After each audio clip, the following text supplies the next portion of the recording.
Tayo po ngayon ay muling magsasama-sama ng ilang mga sandali at napakabilis lamang po ng panahon. Ano po? Tayo po ngayon ay nasa ika-4 ng topic ng quarter na ito na may pamagat pong ang mga salot. Atin po munang babanggitin ang mga pangalang ito. Si Aris Pap, Leonardo Padriquela, Rick Garland, Marlon Magsayo, Cesar Alvarez, Kaadlawon JP, Mark Vincent Brusoto, Aida Almasco, Loida Haro, Orlan Aklan, Elirol Galliano, Marlon Nepomuceno, Christy Magalang, Romeo Tejada, Hasmin Vargas, Rosana Elcano, Melvin Lastima, Ronel Castillo, Francisca Sosa, Gemma Morente, James Santiago, Jojo Pajardo, Venus Panaglima, Maria Bacan, Jessie, Efren Evangelio, Leia Santos, Edmond Sabio, Felix Morilla Jr., Michael Padero Gaya, Mirna Medina, Margie Bandol, Edgar Casihan, Marcela Cadyan, Christian Edison Marte, Chudor, Francisco, Vanessa Sagurit, Mary Jane Maluloyon, Jeremias Corpus, Binancio Marquez, Noel Bombeo, Florinda Custodio, Mary Jane Tornilla, Ruben Valentino, Mias Agapay, Victor Avelidas, Emilio de la Cruz Jr., Bromel Encina, Helen Sanchez, Marilyn Ligaspe, Celia Puson, Nisitas Estubo, Adelina Fronda, Bernard Condesa, Yodi Avenido, Loida Pilipina, Camano Monina, Edwin Peras, Ricky Cabonegro, Claricel Quezon. Si Alan Perez po, Mr. and Mrs. Alan Perez at si Nessie. Ganon din po ang kanilang anak na nagkaroon po ng karamdaman at ngayon po ay bumubuti na ang kanyang pakiramdam. Kami po ay nagkakaroon ng espesyal na pananalangin para po sa pamilyang ito. At gusto rin po naming banggitin sa pagkakataong ito, sa pamamagitan po ni Brother Alan Perez ay tayo po ay pinagkalooban ng Panginoon ng ating kinakailangang gadget na isa pong napakaganda at sophisticated na laptop. Sa pamamagitan po ito ng anak ni Brother Alan Perez na si Nessie Manesi Perez at sa company din po ng Dell. Ito po ang nagkaloob sa atin ng ating magandang laptop na ginagamit po natin ngayon sa atin pong taping na ito. Doon din po sa mga churches, lalo na po dito sa Metro Manila, Project 8, Seventh-day Adventist Church at Frisco. Nagkaloob din po sila ng mga amount para po dito sa ating pagkakaroon ng laptop na ito. Dahil po may nagkaloob na nga po sa atin ng isang unit ng laptop na tamang-tama po at maayos gamitin sa ating ministry ito, yun pong mga amount na inyong pinagkaloob ay ginamit po naman namin sa bili ng mga kailangan pa ng ating taping. Kagaya po ng mga handle, stand ng camera, and then mga kadagdagang lighting. Kaya po, kami po ay nagpapasalamat sa inyo. Talagang napakabait po ng Panginoon. Ngayon po ay wala nang magiging hadlang para po maibigay namin ang sapat na paglilingkod sa inyo mga kapatid. Ganun din po, nais din po naming iparating sa inyo, lalo na po doon sa mga churches na gumagamit po ng ating lesson review na ito na source ng kanilang pag-aaral ng leksyon kapag Sabado. Kung saan man pong mga churches kayo, kami po ay bumabati sa inyo ng isang masayang pagbati at nagpapasalamat po kami sa Panginoon sapagkat kami po ay nakakatulong sa pagpapalaganap ng pabalita ng ating Panginoon. Tayo po muna ay humingi ng tulong sa ating Panginoon. Pakisamahan tayo sa ating pag-aaral na ito. O Diyos na makapangyarihan sa lahat, kami po ay nagpapasalamat sa inyo sapagkat Patuloy po ninyo kaming pinagkakalooban ng kalakasan ng aming mga kinakailangang kalusugan para po sa aming paglilingkod na ito sa inyong mga anak. At kami rin po ay nagagalak sapagkat patuloy po namin kayong nakikilala sa mga topiko na aming pinag-aaralan. Ngayon po, Ama, kami po ay muling humihiling ng inyong pakikisama. Ganon din po ang kabutihan ng mga kapatid na ito, lalong-lalo na po ang aming wish na magkaroon ng maayos na gadget para po sa ministry ito. Salamat po at ipinagkaloob mo po ito at sa pamamagitan po ng kagandahang loob ng mga kapatid na inyong mga anak. Pagpatawad po, Ama, ang aming po mga pagkukulang at pagkakasala sa inyo sa pangalan po ng aming Panginoong Hesus. Amen. Sa ating pong susing talata, makikita po natin sa Exodus 9:35, ang puso ng Paraon ay nagmatigas at hindi niya pinayagang umalis ang bayan ng Israel gaya ng sinabi ng Panginoon sa pamamagitan ni Moses. Isang magsasaka ang minsan pinakikilos ng kanyang asno. Datapot hindi kumikilos ang asno, kaya ito'y kanyang pinalo. At saka sinabihang, lumakad ka, at ito nga ay lumakad. Isang lalaki ang nagtanong, bakit kinakailangang paluin muna ang asno? Yan ay upang kunin ang kanyang atensyon. Si Paraon ay sinabihan ng Diyos sa pamamagitan ni Moses na payaunin ang kanyang bayan. Subalit si Paraon ay nagmatigas sa kabila ng sila ay natatakot na baka ang mga Hebreo ay maging banta sa kanilang bayan. Subalit dahil sa pakinabang na sila ay mayroong mga alipin, si Paraon ay bantulot na sila ay payaunin.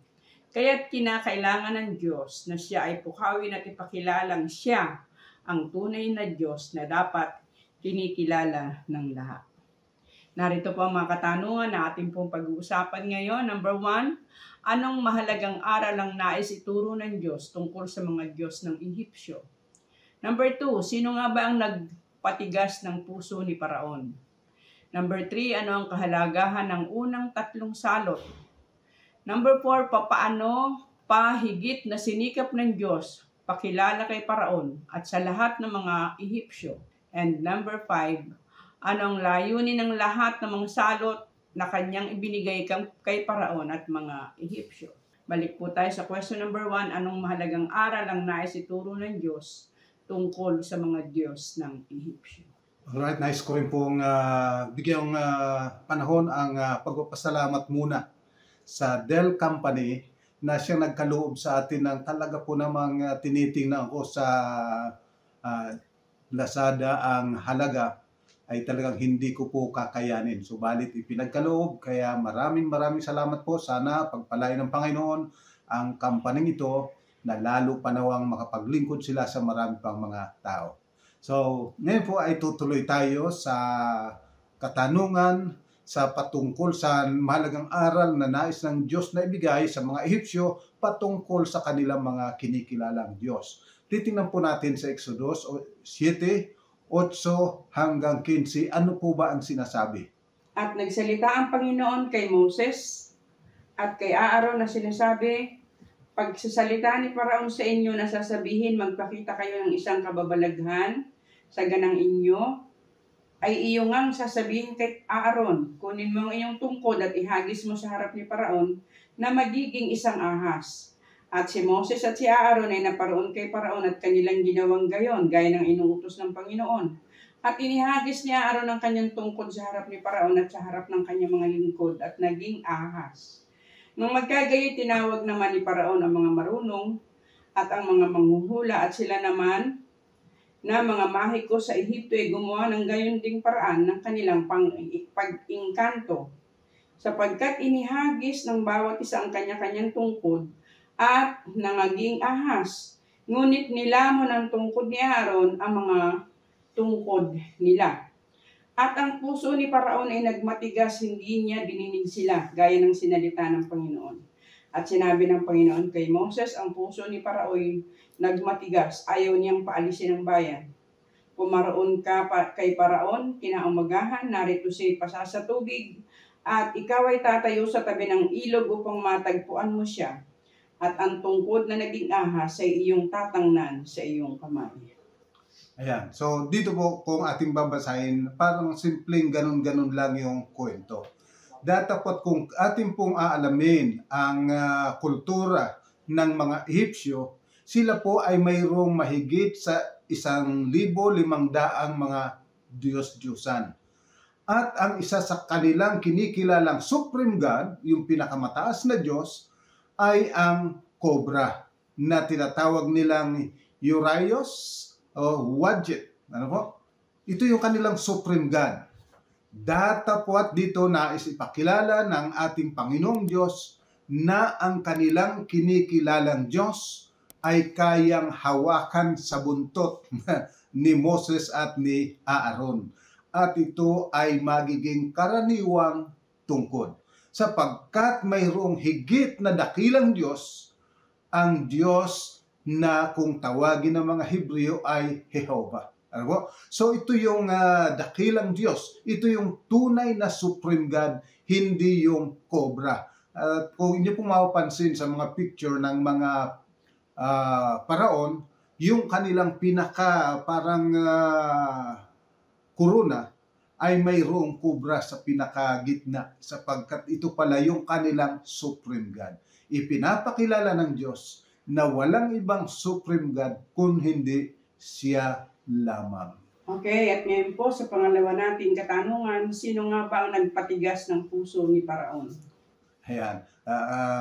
Malimit ay siya sabi, ang Diyos, pinatigas ng Diyos. So, kanino bang kasalanan? Hindi ba sa Diyos? Kasi pinatigas niya yung puso ni Paraon ayon sa talata. Titingnan po natin, ganun nga po ba ang sinasabi ng talata? Tingnan po natin sa 7:3, pagkatapos 13, 14 at 22. Ano ang sinasabi? At aking papagmamatigasin ang puso ni Paraon at aking pararamihin ang aking mga tanda at ang aking mga kababalaghan sa lupain ang Ehipto. At ang puso ni Paraon ay nagmatigas at hindi niya dininig sila gaya ng sinalita ng Panginoon. At sinabi ng Panginoon kay Moses, ang puso ni Paraon ay nagmatigas, ayaw niyang paalisin ang bayan. At ang mga mahiko sa Ehipto ay gumawa ng gayon din sa pamamagitan ng kanilang mga engkanto. At ang puso ni Paraon ay nagmatigas at hindi niya dininig sila gaya ng sinalita ng Panginoon. So kung titignan po natin yung talatang 3, parang bagang ang Diyos ang nagpatigas. Dapat kung papansinin po ninyo doon sa mga sumusunod na talata, pinatigas ni Paraon yung kanyang puso. Siya ay nagmatigas. At alam po ninyo, ito pala kung pag-aaralan natin yung unang siyam na pagbanggit ng pagpapatigas ng puso, ang sinasabi ay si Paraon nagmatigas ng kanyang puso. Sinabi lang na patitigasin ng Panginoon ang kanyang puso nung huling siyam na mga pagbanggit sapagkat pinatigas na ni Paraon yung kanyang puso. So, ibinigay na ng Panginoon ang lahat pang mga kailangan upang matuluyan na yung kanyang layunin na patigasin yung kanyang mga puso. So, yung po mga tanda na binibigay ng Panginoon ay mga tanda na nais na hikayatin si Paraon na kilalanin ang Diyos. Subalit siya ay patuloy na tumatanggi na kilalanin ang Diyos bagamat sabihin na nung kanyang mga alalay na siya sabi, walang iba kundi ang kamay ng Diyos talaga ang may gawa nito. Nagmatigas pa rin si Paraon ng kanyang puso. Siya po yung totoong nagpatigas. Subalit, pinahintulutan lang ito ng Panginoon at yung lahat ng ginagawa ng Panginoon na dapat ay sa kanyang ikakahikayat ay lalo namang nagpapatigas ng kanyang puso. Para lang po yan yung araw na ang layunin yung yelo ay matunaw. Subalit sa halip na matunaw, kung ito ay putik, lalo itong titigas. So yung ibinigay ng Panginoon is neutral na maaari niyang tanggapin, maaari niyang tanggihan. Subalit pinili niya na ito ay tanggihan. So ang totoong nagpatigas ng puso ni Paraon, siya mismo. Subalit yung mga ginawa ng Panginoon, yun ang naging instrumento para tumigas yung kanyang puso na kagaya baga ng nabanggit ko yung araw ay patitigasin talaga nito ang putik. Subalit kung yan ay yung yelo na matigas, yan ay matutunaw. Okay po, at ngayon po sa ating pang-tatlong katanungan, ano ang kahalagahan ng unang tatlong salot? Ayan, titingnan naman po natin yung unang tatlong salot na ibinigay ng Panginoon sa 7:14 hanggang 8:19. Medyo mahaba-haba po ito. Subalit natin pong pakinggan. At sinabi ng Panginoon kay Moses, ang puso ni Paraon nagmatigas, ayaw niyang paalisin ng bayan. Pumaroon ka kay Paraon kinaumagahan, narito siya ipaso sa tubig at ikaw ay tatayo sa tabi ng ilog upang matagpuan mo siya at ang tungkod na naging ahas ay iyong tatangnan sa iyong kamay. At iyong sasabihin sa kanya, sinugo ako sa iyo ng Panginoon Diyos sa mga Hebreo na sinasabi, pahintulutan mong ang aking bayan ay yumaon upang sila'y makapaglingkod sa akin at sa ilang. At narito hanggang ngayon hindi mo dinidinig. Dito mo makikilala na ako ang Panginoon. Narito aking papaluin ang tungkod na nasa aking kamay ang tubig, na nasa ilog at magiging dugo. At ang mga isda na nasa ilog ay mamamatay, at ang ilog ay babaho, at ang mga Ehipsyo ay masusuklam na uminom ng tubig sa ilog. At sinabi ng Panginoon kay Moses, sabihin mo kay Aaron, kunin mo ang iyong tungkod at iunat mo ang iyong kamay sa tubig sa Ehipsyo, sa kanilang mga ilog, sa kanilang mga bangbang, sa kanilang mga lawa, at sa lahat nilang tinipunan ng tubig upang mga maging dugo. At magkakadugo sa buong lupay ng Ehipto, maging sa mga sisidlang kahoy ay magiging sa sisidlang at maging sa mga sisidlang bato.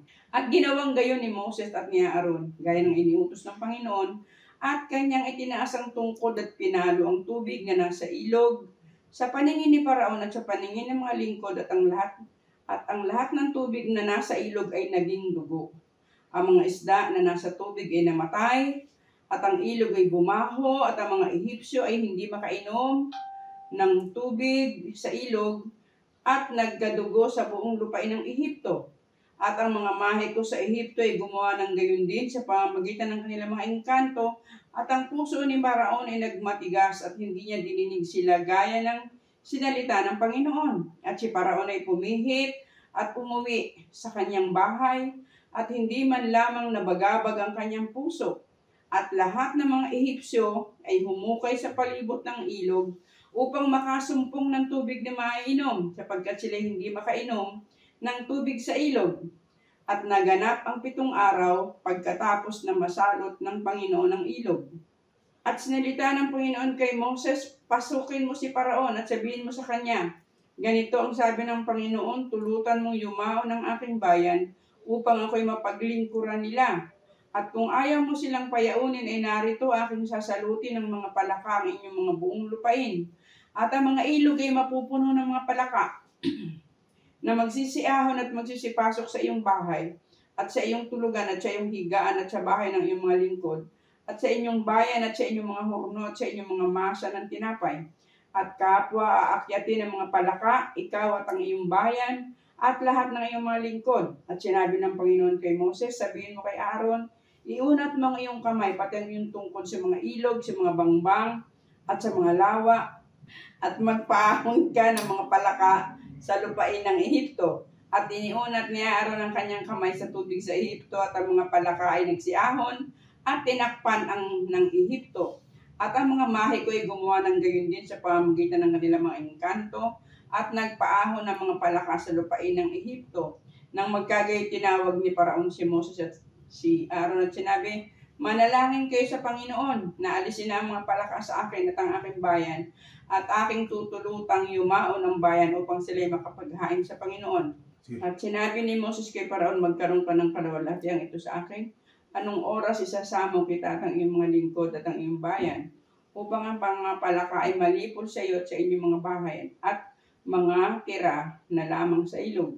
At kanyang sinabi sa kinabukasan, at sinabi ni Moses, mangyayari ayon sa iyong salita, upang iyong maalaman na walang gaya ng Panginoon naming Diyos. At ang palaka ay magsisiali sa iyo, at sa iyong bahay, at sa iyong mga lingkod, at sa iyong bayan, mga titira na lamang sa ilog. At si Moses at si Aaron ay umalis sa harap ni Paraon, at si Moses ay dumating sa Panginoong tungkol sa mga palaka sa kanyang dinala kay Paraon, at ginawa ng Panginoon ayon sa salita ni Moses, at ang mga palaka ay namatay sa mga bahay, sa mga looban at sa mga parang, at kanilang pinagpisan sa bunton-bunton, at ang lupa ay bumaho. Nang makita ni Paraon na may pahinga, ay pinapagmatigas ang kanyang puso at hindi niya dininig sila, gaya ng sinalita ng Panginoon. At sinabi ng Panginoon kay Moses, sabihin mo kay Aaron, iunat mo ang iyong tungkod at paluin mo ang alabok ng lupa upang maging mga kuto sa lupaing Ehipto. At kanyang ginawang gayon, at inunat niya Aaron ang kanyang kamay pati ng kanyang tungkod at pinalo ang alabok ng lupa, at nagkakuto sa tao, sa hayop, lahat ng alabok ng lupa ay naging mga kuto sa buong lupain ng Ehipto. At ang mga mahay ko ay gumawa ng gayon sa pamamagitan ng kanilang mga engkanto upang maglabas ng mga kuto, ngunit hindi nila nagawa, at nagkakuto sa tao at sa hayop. At nang magkagayon, sinabi ng mga mahay ko kay Paraon, ito'y daliri ng Diyos. At sa puso ni Paraon ay nagmatigas at hindi niya dininig sila, gaya ng sinalita ng Panginoon. So, dito po, kung atin pong bibigyang pansin, ang una ay yung tubig. Alam po ninyo, sa mga Ehipsyo, mayroon silang kinikilalang Diyos ng tubig. Ano po? At ng buhay. Sapagkat ang tubig, siyang nagbibigay buhay ayon sa kanilang pagkaunawa. Kaya yun ang isa sa kanilang mga Diyos. So mapapansin po natin dito na ang mga kababalaghan na ginawa ng Panginoon, mga salot, ay mga patunay na yung kanilang kinikilalang Diyos ay hindi talaga yun ang Diyos. Alam po ninyo, katulad rin po yan ng kapanahunan natin ngayon na moderno. Ano po? Maraming mga patron. May patron sa tubig, may patron sa ulan, may patron sa bundok, may patron sa pagpapagaling, may patron sa kung ano-ano. Ganyan-ganyan po yung mga Ehipsyo noon. Ano po? So dito ipinapakita ng Panginoon na si Hapi, yung kanilang water god and God of life, ay hindi pala makapagbibigay buhay sapagkat hindi siya ang tunay na Diyos. At si Heket na isang palaka na kinikilala rin nilang Diyos, nakita nila na salot pa lamang madadala sa kanila at hindi ito ang Diyos na pagpapala para sa kanila. At si Geb na Diyos ng lupa, ipinakita na mula sa lupa, mga kuto ang dumating sa kanila. So dito po, ang nais ng Panginoon ay makilala ni Paraon at ng kanyang mga kasamahan na ang tunay na Diyos ay hindi yung kanilang mga kinikilalang Diyos-Diyosan, sapagkat yung mga iyon ay walang magagawang anuman na tumulong sa kanila malibang ang Diyos ng Israel. Sa ating pang-apat na katanungan, papaano pa higit na sinikap ng Diyos na ipakilala kay Paraon at sa lahat ng mga Ehipsyo? So, kung babasahin naman muli natin po magmula sa Kapitulo 8, talatang 20 hanggang Kapitulo 9, 12, makikita po natin dyan yung iba pang mga kinikilala nilang Diyos. Yung mayroon pa pala silang fly god, mayroon silang si Hathor, goddess of love, at yung baka, at yung turo na si Apis, si Sekhmet na goddess of war and epidemics, si Imhotep, god of medicine and healing.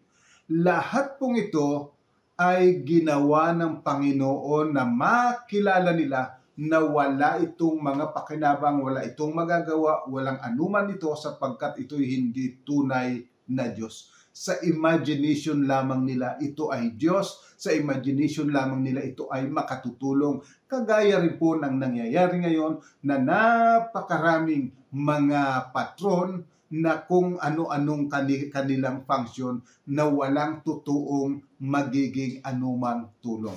Mapapansin po ninyo sa ating kapanahunan ngayon, parati na lang nagbabaha, parating may mga epidemya, nasaan na yung tinatawagan nilang patron ng kalusugan, ng kagalingan, patron ng kukontrol sa tubig. Bakit walang nagagawa? Sapagkat katulad rin na po yan ng mga Diyos-Diyosan ng mga Ehipsyo na pawang walang mga pakinabang at walang papakinabangin. Okay po, at ngayon po nasa last na po tayong question, number 5. Ano ang layunin ng lahat ng mga salot na kanyang ibinigay kay Paraon at mga Ehipsyo? Ayan. So, dito po, titingnan natin kung tama ba yung ating sinasabi. 9:13 hanggang 17, ano po ang sinasabi? At sinabi ng Panginoon kay Moses, bumangon kang maaga sa kinaumagahan at tumayo ka sa harap ni Paraon at sabihin mo, ganito ang sabi ng Panginoon ng Diyos ng mga Hebreo, payaunin mo ang aking bayan upang ako'y mapaglingkuran nila sapagkat ngayon ibubugso ko na ang lahat ng aking salot sa iyong puso at sa iyong mga lingkod at sa iyong bayan upang iyong maalaman na walang gaya ko sa buong lupa sapagkat ngayon iniunat ko na ang aking kamay upang salutin kita at ang iyong bayan at nawala ka na sa lupa. Natapwat totoong-totoo na dahil dito ay pinatayo kita upang maipakilala sa iyo ang aking kapangyarihan at upang ang aking pangalan ay mahayag sa buong lupa. Nagmamalaki ka ba laban sa aking bayan na ayaw mo silang payaunin? So, maliwanag po ang sinasabi upang iyong makilala at makilala ng inyong bayan na ako ang Panginoong Diyos. Lahat po ng ginagawa ng Panginoon ay dahilan sa kanyang pag-ibig na nais niya na matulungan ang mga Ehipsyo na makilala siya at magkaroon sila ng kapanatagan, kapayapaan at ng kaligtasan. Datapwat patuloy na tinatanggihan ni Paraon at ito ang dahilan kung bakit dumating ang napakaraming salot na ito sa kanila. Tingnan pa po natin sa Kapitulo 10, talatang 1 at 2. Ano ang sinasabi? At sinabi ng Panginoon kay Moses, pasukin mo si Paraon, sapagkat aking pinapagmatigas ang kanyang puso at ang puso ng kanyang mga lingkod, upang aking maipakilala itong aking mga tanda sa gitna nila. At upang iyong maisaysay sa iyong mga pakinig, at upang iyong maisaysay sa mga pakinig ng iyong anak at sa anak ng iyong anak, kung anong mga bagay ang ginawa ko sa Ehipto at ang aking mga tandang ginawa sa gitna nila upang inyong maalaman na ako ang Panginoon. Ayan. So dito po nais ng Panginoon na ipakilala kay Paraon sa kanyang mga alalay sa lahat ng mga Ehipsyo na siya ang dakilang Diyos. At kung babasahin po ninyo mula doon sa chapter 9 verse 18 hanggang chapter 10 verse 29, makikita po ninyo yung lahat ng mga ginawa ng Panginoon. Ang lahat ng ito ay upang siya ay makilala ng mga Ehipsyo at makilala rin ng mga Israelita na siya yung Diyos na nagligtas sa kanila sa pamamagitan ng makapangyarihang kamay upang sila ay huwag nang maghanap pa ng iba pang mga Diyos. Yun ang layunin ng Panginoon. Siya ay makilala sapagkat walang ibang napakahalaga kung hindi ang makilala ang ating Panginoong Diyos. Sapagkat ang wika nga ng ating Panginoong Jesucristo at ito ang buhay na walang hanggan na kanilang makilala na ikaw ay isang Diyos na tunay at siyang iyong sinugo sa makatuwid bagay si Kristo Jesus. Iyan po ay masumpuan natin sa 1:17. Ano po? So, napakaliwanag. Ang ibig ng Panginoon na ibigay sa kanila ay buhay na walang hanggan sa pamamagitan ng pagkakilala sa Kanya. Datapot, pinapagmatigas nila ang kanilang mga puso. At mga minamahal, maaari ding nangyayari yan sa atin. Tayo'y nagiging matigas ang ating mga puso, matigas ang ating mga ulo, na pat hindi natin lubusang sinusunod ang lahat ng kalooban ng Panginoon. Datapot pakatatandaan, lahat ng kapahayagan ng Diyos, lahat ng kanyang ginagawa, ay ginagawa niya ang layunin para sa kaligtasan, hindi sa kapahamakan. Datapot ang pangtanggi sa kaligtasan ay tiyak na sa kapahamakan ang patutunguhan. Ano po? So, dapat po maging maliwanag sa ating lahat yan. At dito po natatapos ang ating talakayan sa araw na ito. Iiwan po namin sa inyo mga summary ito ng ating mga pinag-usapan. Number 1, ang tao may mga espekulasyon tungkol sa Diyos, subalit inihahayag ng Diyos na walang ibang Diyos kundi siya lamang. Number 2, maliwanag ang sinasabi ng Diyos, mapapagmatigasin ni Paraon ang kanyang puso. Ang mga tanda na ibinigay ay upang tulungan siyang tanggapin ng Diyos. Number 3, ang labanan ay tungkol sa kung sino ang tunay na Diyos, hindi ng personalidad. Number 4, lahat ng salot ay may layuning ipakilala ang tunay na Diyos laban sa mga Diyos-Diyosan. Number 5, ang makilala at ang ipakilala ang Diyos ang pinakamalaking layunin ng Diyos at dapat siyang maging misyon ng Iglesia. So mga minamahal, sana po ay naging maliwanag muli ang itong ating simpleng pag-aaral. Ang pagpapala nawa ng Panginoon ay sumaating sama-sama. Tayo po ay muling manalangin. Ama po namin banal, muli po kami lumalapit sa iyo na nagpapasalamat, nagpupuri sapagkat ikaw na aming Diyos ay Diyos ng kalwalatian, Diyos ng pag-ibig, Diyos ng kaligtasan. Wala kang ibang ninanais kung hindi ikay makilala namin upang aming matanggap ang buhay na walang hanggan. O Amang Banal, tulungan mo po nawa kami na huwag magpapagmatigasin ang aming mga puso na kami maging handang kilalanin ka sa lahat ng iyong mga kalooban at sa lahat ng iyong mga kautusan kami maging masunurin palibasang wala kang ibang iniisip kundi ang aming kabutihan, ang aming kapayapaan, ang aming pagtatagumpay at higit sa lahat ang buhay magpakailanman. O Amang Banal, pagpatawad po nawa ang aming mga pagkukulang at pagkakasala at patuloy po na pagpalain ang aming mga kapatid na ito na patuloy na sumusubaybay, patuloy na ginagamit ang pag-aaral na ito para makabahagi sa iba ng mga katotohanan na nais mong maging maliwanag sa bawat isa sa amin. Salamat po sa pagpapatawad sa aming pagkukulang at pagkakasala, ang pagpapala nawa ng kalangitan, patuloy na pagkaloob sa bawat isa sa amin, kasama ng aming buong sambahayan. Ito po ang aming pakiusap sa ngalan po ng aming Panginoong Jesus. Amen. So mga minamahal, patuloy po nating sumaybayan ito, patuloy nating i-share, at hanggang sa susunod po, muli po tayong magsama-sama. Ang pagpapala po ng Panginoon, sumaating lahat.